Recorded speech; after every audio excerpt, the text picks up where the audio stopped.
This is Lisa from Mobile Tech Review, and this is a Nokia N9 smartphone running MeeGo Harmattan.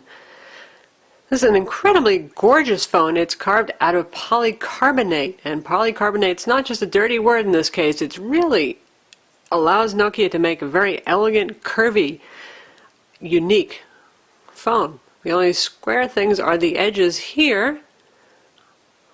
Otherwise, it's just all sorts of pleasing curves. It feels great in the hand. It's sturdy, and because it's solid polycarbonate, if you scratch it, you won't see a color change because it's the same color through and through.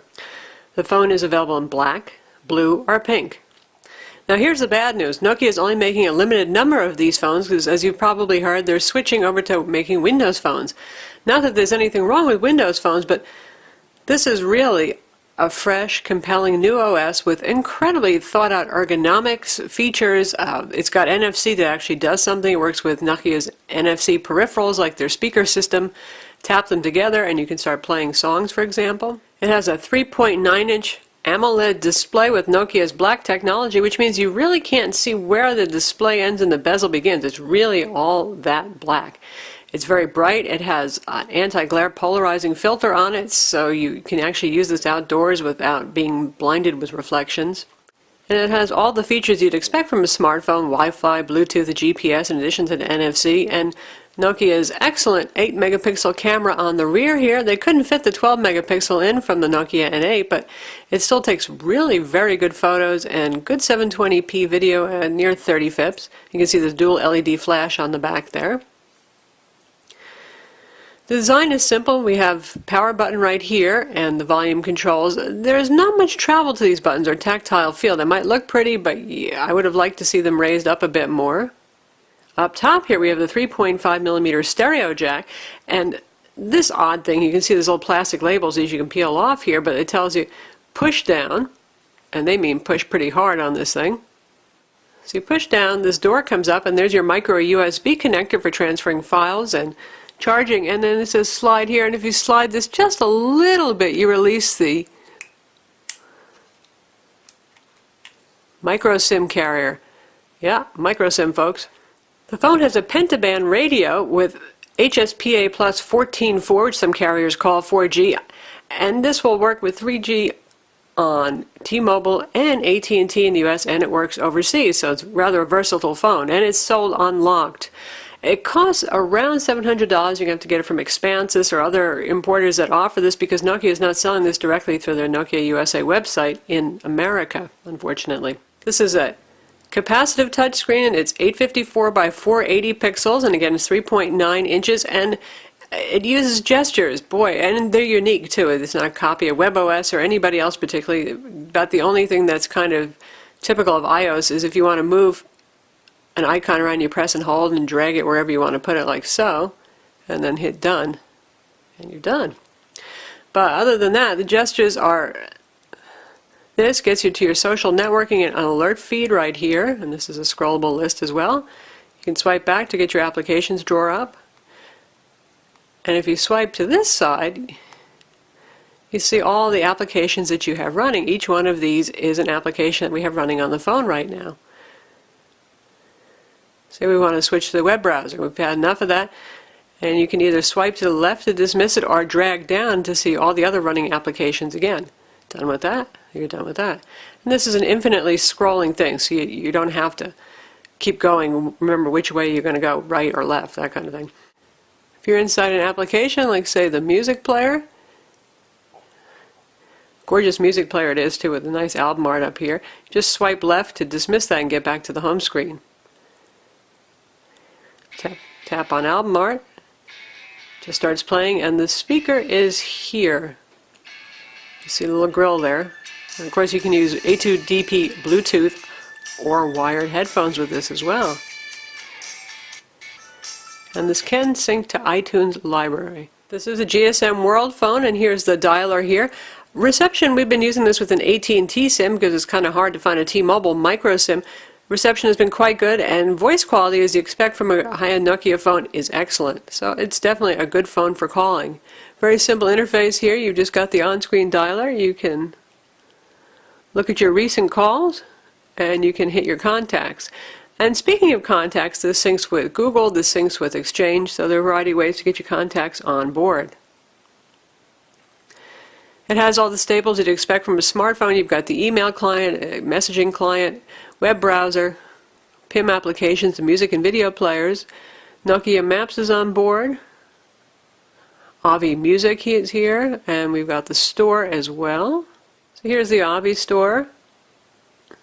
And don't expect to find a huge number of applications on here because, once again, this is sadly going to be a dead-end device. The apps that are here now are probably going to be all that we see because there will be no more Amigo Harmattan phones. By the way, Amigo is a Linux-based OS, and previously we'd seen it more on tablet-like devices, and this is the first really very phone-centric version of Amigo that we've seen.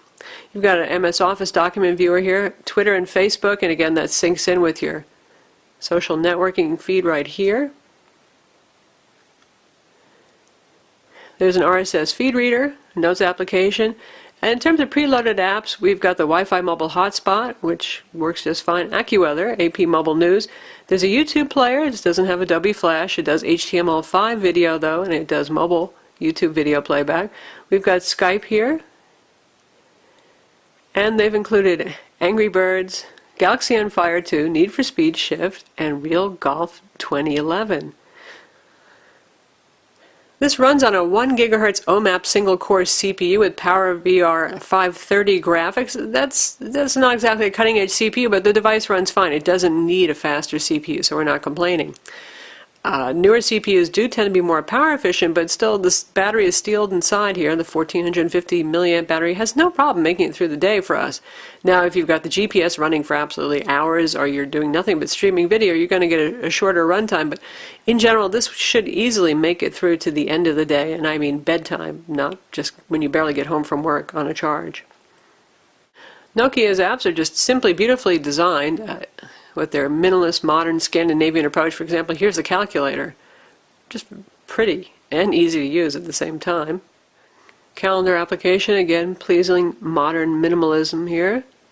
You can get an event view, you can get a week view, and you can get your month view. This is what the contacts looks like. And if you want to add a new contact, this is what the interface is like. As you start adding the name, an image if you like, email address, mobile number.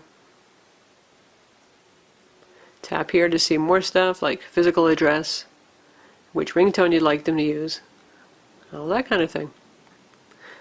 So there's no home button on here, there's no capacitive buttons at the bottom, everything is done with the swiping gestures.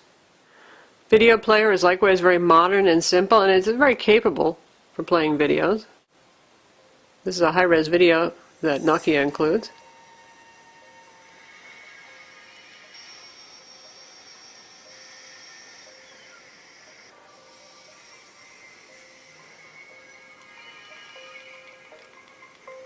And that speaker is pretty darn loud.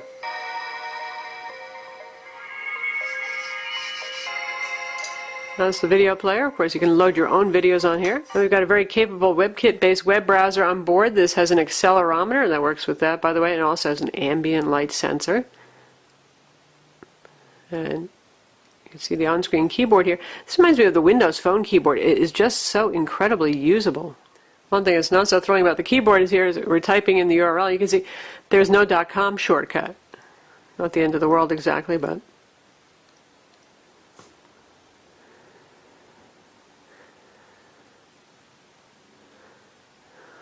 such a colorful, vivid screen. It's very nice. You can see the speed is phenomenal for zooming in and out here and very fluid. Now what if you want to see a video?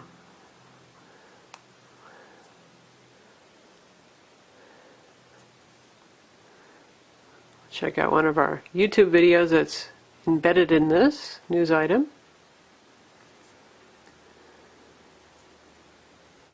And it's saying, sorry, no go. Adobe Flash Player or an HTML5 supported browser is required for video playback. So even though this is HTML5, sorry, not going to work. So let's go to the YouTube player instead. And that goes to the YouTube mobile home. And here we are on the mobile YouTube player, and we're going to look at an HD movie trailer.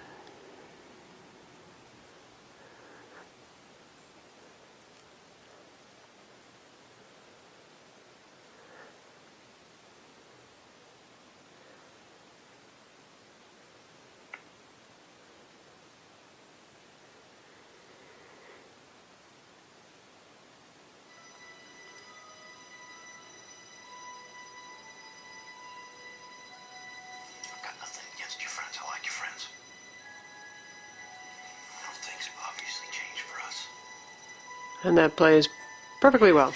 How about gaming? Just fired up Need for Speed Shift.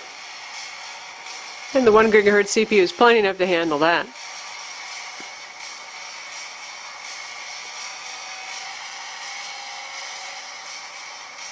The Nokia supports a variety of accounts. You can see we have Mail for Exchange, Skype, Google for your mail chat and calling, Facebook, Twitter, Nokia account, CalDave, Flickr, other kinds of email, Picasa, SIP calling, and YouTube account as well. All in all, it has everything you'd want to see in a modern smartphone in a gorgeous design. And, well, that makes me sad because Nokia is not going to make more of these. This is the end of MeeGo, they say, and it's just going to be Windows Phone going forward. Smartphone landscape is very competitive and difficult. It's really hard to fight Android and iOS. Witness what happened to WebOS and Palm and the demise of that platform. So Nokia just didn't want to take a chance on yet another new operating system, and it's too bad. But where this is relevant to those of us in the U.S. who aren't going to spend $700 on an unlocked Pentaband phone, this hardware is basically the shell of the Nokia Lumia 800 Windows phone that should be coming to the United States and is already coming out in Europe. Same high quality stuff, beautiful display, excellent materials, very good camera, nice speaker, nice audio, all wrapped into a package that really shows a lot of attention to detail and how the phone will be used every day. I'm Lisa from Mobile Tech Review. Visit our website for the full review of the Nokia N9.